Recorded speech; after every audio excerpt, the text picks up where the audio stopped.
당신은 투자에 실패할 수밖에 없습니다. 이 말에 기분이 나쁘다면 죄송합니다. 하지만 이것은 비난이 아닙니다. 과학적 사실입니다. 당신의 뇌는 주식 시장을 위해 설계되지 않았습니다.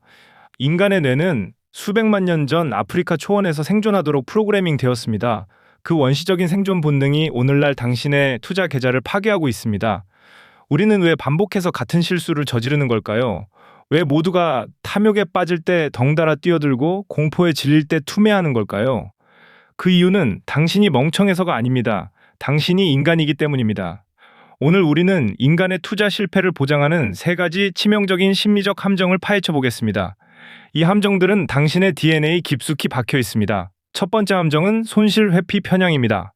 행동 경제학의 아버지 데니얼 카너먼 교수가 발견한 가장 강력한 투자 심리입니다. 100만 원을 벌었을 때 느끼는 기쁨보다 100만 원을 잃었을 때 느끼는 고통이 훨씬 더 큽니다. 얼마나 클까요? 연구 결과에 따르면 손실의 고통은 이익의 기쁨보다 약 2배에서 2.5배 강력합니다. 2배의 고통입니다. 이 편향은 두 가지 치명적인 결과를 낳습니다. 첫째, 이익을 너무 빨리 실현합니다. 조금만 올라도 당장 이익을 확정하고 싶은 강렬한 충동을 느낍니다.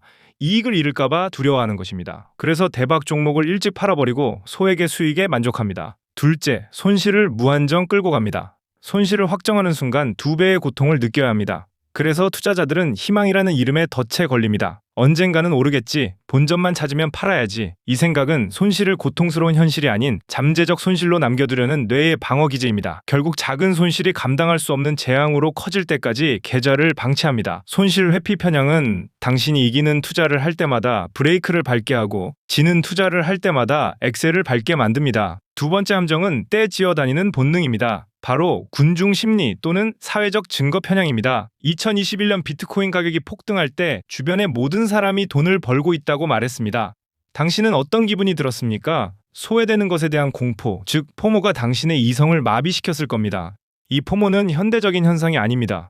이건 역시 수렵 채집 시대의 생존 전략입니다. 고대에는 무리에서 떨어져 나가는 것이 곧 죽음을 의미했습니다. 모두가 한 방향으로 달릴 때 나만 반대 방향으로 가는 것은 생존의 위협이었습니다. 그래서 우리는 본능적으로 다수의 행동을 따르도록 진화했습니다. 문제는 주식시장에서는 이 본능이 정반대로 작동한다는 것입니다. 모두가 사고 있을 때가 바로 고점일 가능성이 높습니다. 모두가 팔고 있을 때가 바로 저점일 가능성이 높습니다. 성공적인 투자는 외로워야 합니다.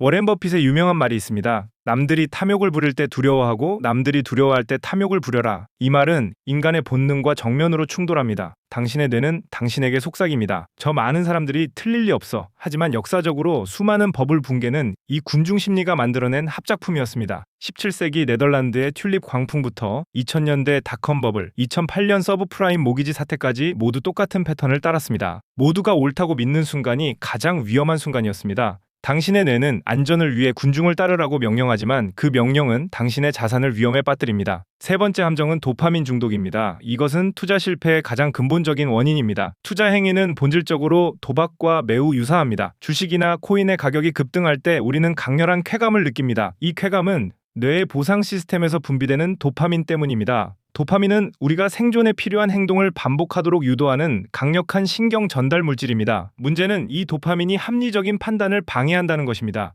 도파민에 중독된 뇌는 끊임없이 더 큰 자극을 원합니다. 그래서 안전하고 지루한 장기 투자는 매력이 없습니다. 대신 단기적인 급등주, 테마주 변동성이 큰 코인에 매달리게 됩니다. 이것을 우리는 도파민 트레이딩이라고 부를 수 있습니다. 도파민은 두 가지 인지 편향을 강화합니다. 첫째, 확증 편향입니다. 당신이 투자한 종목이 오르기를 바랄 때 당신의 뇌는 그 종목에 대한 긍정적인 뉴스만 찾습니다. 부정적인 정보는 무시하거나 축소합니다. 이것은 뇌가 당신의 믿음을 지켜서 도파민 보상을 유지하려는 노력입니다. 마치 필터 버블에 갇힌 것처럼 당신은 듣고 싶은 이야기만 듣게 됩니다. 둘째, 최근성 편향입니다. 우리는 가장 최근에 일어난 일에 가장 큰 가중치를 둡니다. 2020년과 2021년 주식시장이 매일 오르는 것을 보며 사람들은 생각했습니다. 주식은 원래 이렇게 쉬운 거야. 시장은 영원히 오를 거야. 최근의 경험이 미래에도 계속될 것이라고 착각하는 것입니다. 하지만 과거의 데이터는 시장이 항상 순환한다는 것을 명확히 보여줍니다. 최근성 편향은 당신의 뇌가 가장 달콤했던 도파민 기억에 집착하게 만듭니다. 이 도파민의 덫은 당신을 끊임없이 매매하게 만들고 결국 수수료와 세금, 그리고 잘못된 타이밍으로 계좌를 갉아먹습니다. 그렇다면 우리는 이 생물학적 함정에서 벗어날 수 있을까요? 결론부터 말하면 당신의 감정을 이길 수는 없습니다. 당신의 뇌는 당신의 적입니다. 하지만 우리는 이 적을 우회할 수는 있습니다. 성공적인 투자는 감정을 배제하는 시스템을 구축하는 데 달려 있습니다. 첫째, 자동화입니다. 매달 일정 금액을 자동으로 투자하는 적립식 투자는 손실 회피 편향과 도파민 중독을 무력화시킵니다. 당신이 시장을 보지 않아도 투자는 계속됩니다. 감정적인 매매를 할 기회 자체를 차단하는 것입니다. 둘째, 규칙 기반 투자입니다. 매수와 매도 시점을 미리 정해두는 것입니다. 예를 들어 자산 배분 비율이 10% 이상 벗어나면 무조건 리밸런싱을 한다고 규칙을 정합니다. 시장이 폭락해서 모든 사람이 공포에 질려 있을 때 당신의 규칙은 기계적으로 매수 버튼을 누르게 할 것입니다. 시장이 과열되어 모두가 탐욕에 빠져 있을 때 당신의 규칙은 기계적으로 매도 버튼을 누르게 할 것입니다. 당신의 감정이 아닌 시스템이 작동하게 하십시오. 셋째, 지루함을 받아들이는 것입니다. 투자는 흥미진진한 도박이 아닙니다. 투자는 지루하고 반복적이며 장기적인 자산 축적 과정입니다. 가장 성공적인 투자자들은 가장 지루한 투자자들입니다. 그들은 매일 계좌를 들여다보며 도파민을 쫓지 않습니다. 그들은 자신의 시스템을 믿고 시간을 아군으로 삼습니다. 인간은 왜 반복해서 투자에 실패할까요? 당신의 뇌가 당신을 속이고 있기 때문입니다. 손실은 2배로 고통스럽게 느끼도록 설계된 뇌, 군중을 따르지 않으면 생존할 수 없다고 믿는 뇌, 그리고 끊임없이 쾌락적인 도파민 자극을 갈망하는 뇌, 이 모든 것이 당신의 투자 성공을 가로막는 생물학적 장벽입니다. 투자의 성공은 시장을 예측하는 능력이 아니라 인간의 본능을 극복하는 능력에 달려 있습니다. 당신의 감정을 믿지 마십시오. 당신의 시스템을 믿으십시오. 이것이 당신의 계좌를 구원할 유일한 길입니다. 오늘 이 영상이 당신의 투자 습관에 작은 변화를 가져왔기를 바랍니다. 당신의 생각은 어떠신가요? 댓글로 의견을 나눠주세요.